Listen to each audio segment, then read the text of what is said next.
Agency हैं ED, CBI और NCB.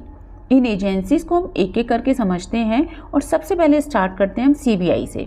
CBI, जिसको हम सेंट्रल ब्यूरो ऑफ इन्वेस्टिगेशन भी कहते हैं, ये एजेंसी सेंट्रल गवर्नमेंट की सबसे बड़ी इन्वेस्टिगेटिव एजेंसी मानी जाती है, जो कि सीरियस नेचर के क्राइम को, हाई प्रोफाइल केसेस को और करप्शन के मैटर्स को इन्वेस्टिगेट करती है।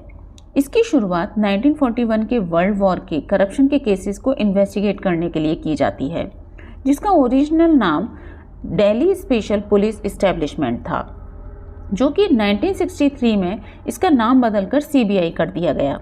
वैसे तो ये एजेंसी सेंट्रल गवर्नमेंट के department of personal and training के अंडर आता है, लेकिन स्टेट गवर्नमेंट की रिक्वेस्ट पर ये वो केसेस जो पब्लिक इम्पोर्टेंस के हों उनको ये इन्वेस्टिगेट कर सकती है।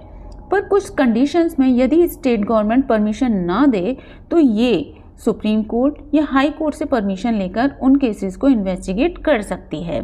सीबीआई इंटरपोल यानी कि इंटरनेशनल एजेंसीज के साथ में क्रॉस बॉर्डर क्राइम्स को इन्वेस्टिगेट जब करती है तो इंडिया की ये नेशनल सेंट्रल ब्यूरो के रूप में एक्ट करती है। तो ये अगली एजेंसी है ईडी, जिसे हम कहते हैं इन्फोर्समेंट डायरेक्टरेट।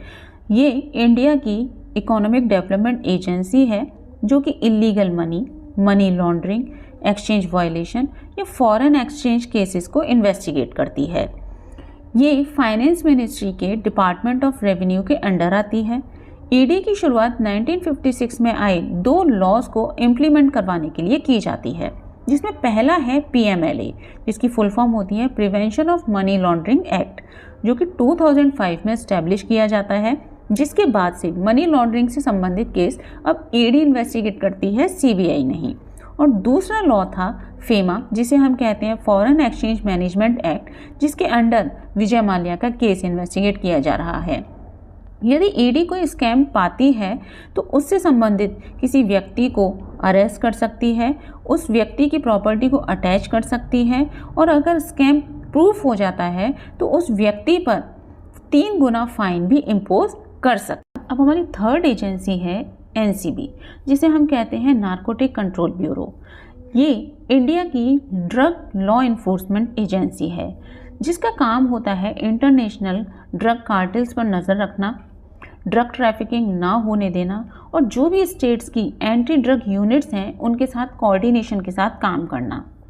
एनसीबी को जो इस्टेब्लिश किया गया था उसके पीछे की स्टोरी ये है कि 1986 में एनडीपीएस एक्ट यानी कि narcotic drugs and psychotropic substance act को जब लाया गया तो उनके प्रोविजंस को इम्प्लीमेंट करने के लिए एक स्पेशलाइज्ड एजेंसी की नीड थी, जिससे कि एनसीबी को इस्टेब्लिश किया गया। ये होम अफेयर्स के अंडर फॉल होती है।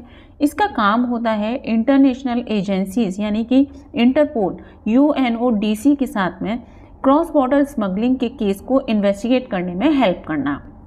मेजर जितने भी ड्रग स्मगलिंग केसेस होते हैं उनको एनसीबी इन्वेस्टिगेट करती है, और माइनर ड्रग पैडलिंग केसेस होते हैं उनको लोकल पुलिस इन्वेस्टिगेट